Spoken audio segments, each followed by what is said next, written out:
FSL ರಿಪೋರ್ಟಿಗೆ ಕಳಿಸ್ತಾರೆ, speaker ಅಲ್ಲಿ ಆಗಿದ್ದರೆ ಅಂತ ಹೇಳಿ ಮತ್ತೆ ಹೇಳ್ತಾರೆ ಅಂತ ಹೇಳಿದ್ರೆ ನನಗಿದು ಅರ್ಥ ಆಗದೆ ಇರುವಂತ ಸಂಗತಿ. ಯಾಕಂದ್ರೆ ಇಡೀ ರಾಜ್ಯದಲ್ಲಿ ಈ ಧ್ವನಿಯನ್ನ ಅಡಗಿಸ್ಬೇಕು. ನಾವು ಪಾಕಿಸ್ತಾನ್ ಜಿಂದಾಬಾದ್ ಅನ್ನುವಂತ ಧ್ವನಿಯನ್ನ ಅಡಗಿಸ್ಬೇಕು. ಈ ಶಕ್ತಿಗಳನ್ನ ತುಳಿಬೇಕು.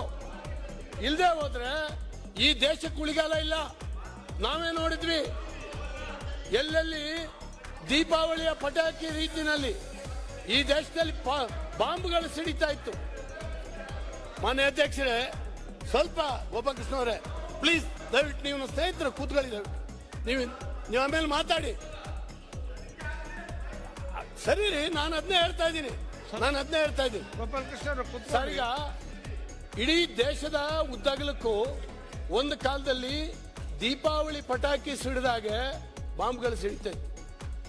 ಮನೆಯಿಂದ ಹೊರಗೆ ಹೋದವನು, ಮಾರ್ಕೆಟಿಗೆ ಹೋದವನು ವಾಪಸ್ ಜೀವಂತವಾಗಿ ಬರ್ತಾನೆ ಅನ್ನೋ ಗ್ಯಾರಂಟಿ ಒಂದು ಕಾಲದಲ್ಲಿ ಇರಲಿಲ್ಲ.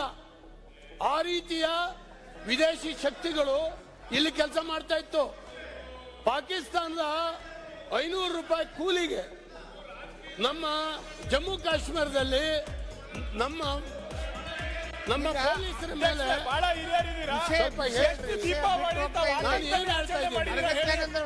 ತಮ್ಮ ಜೀವಮಾನದಲ್ಲಿ ತಾವು ಆತಂಕದಲ್ಲಿ ಆಚರಣೆ ಮಾಡಿದಿರ. ನಾನು ಏನು ಹೇಳ್ತಾ ಇದ್ದೀನಿ ನೀವು ಹೇಳಿ, ಎಷ್ಟು ದೀಪಾವಳಿಯನ್ನ ತಾವು ಆತಂಕದಲ್ಲಿ ಆಚರಣೆ ಮಾಡಿದಿರ ಹೇಳಿ. ತಮ್ಮ ಜೀವಮಾನದಲ್ಲಿ ಇಲ್ಲ ಸ್ವಾಮಿ, ಭಾಷಣ ಇದು. ನೀವು ನಿಮಗೆ ಮರವಿಲ್ಲ. ನೀವು ಹೇಳಿ, ದೀಪಾವಳಿ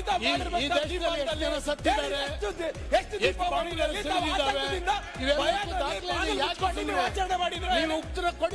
ಪಟಾಕಿನ ಸಿಡಿಸಿದ ಹೊರತು ಒಳಗಡೆ ದೀಪ ಅಲ್ಲ. ನೀವು ಹೇಳಿ ಯಾಕೆ ನೋಡ್ರಿ, ನೀವೊಬ್ರು ಸಚಿವರು ಯಾಕೆ ಮಾತಾಡ್ತೀರಿ? ಎಷ್ಟು ದೀಪಾವಳಿ ನೀವು ಮಾಡಿದ ಟ್ವೀಟ್ ಏನು ಅಂತ ಈಗಾಗಲೇ ಹೇಳಿದ್ರು. ಅಷ್ಟೊಂದು ಜನ ಕೂತಿದ್ರಲ್ಲ, ಎಷ್ಟು ದೀಪಾವಳಿ ಆತಂಕದಲ್ಲಿ ತಾವು ಆಚರಣೆ ಮಾಡಿದ್ರ ಹೇಳ್ಬಿಡಿ. ನಾನು ಚಾಲೆಂಜ್ ಮಾಡ್ತಾ ಇದ್ದೀನಿ. ಇಲ್ಲ, ಹಿರಿಯ ಸದಸ್ಯರು ಮಾತಾಡ್ಬೇಕಾದ್ರೆ ಈ ರೀತಿ ನಿಮ್ಮ ಉತ್ತರ ಕೊಡಬೇಕಾದ್ರೆ ಆತಂಕದಲ್ಲಿ ಆಚರಣೆ ಮಾಡಿದ್ದೀರಾ? ನಿಮ್ಮ ಉತ್ತರ ಕೊಡಬೇಕಾದ್ರೆ ಮಾತಾಡಿ. ಹಿರಿಯ ಸದಸ್ಯರು ಮಾತಾಡ್ತಾರೆ. ಹಿರಿಯ ಸದಸ್ಯರು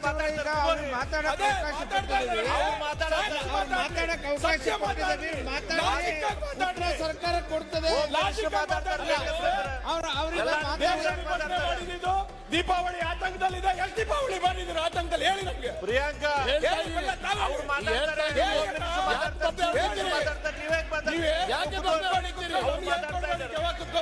ಅವ್ರು ಮಾತಾಡ್ತಾ ಇದ್ದಾರೆ. ಅಷ್ಟೊಂದು ಜನ ಇದ್ದೀರಾ, ಎಷ್ಟು ದೀಪಾವಳಿ ಆತಂಕದಲ್ಲಿ ಮಾಡಿದಿರಿ ಅಂತ ಕೇಳ್ತಾ ಇರೋದು ನಾವು. ನೀವ್ ಹೇಳಿ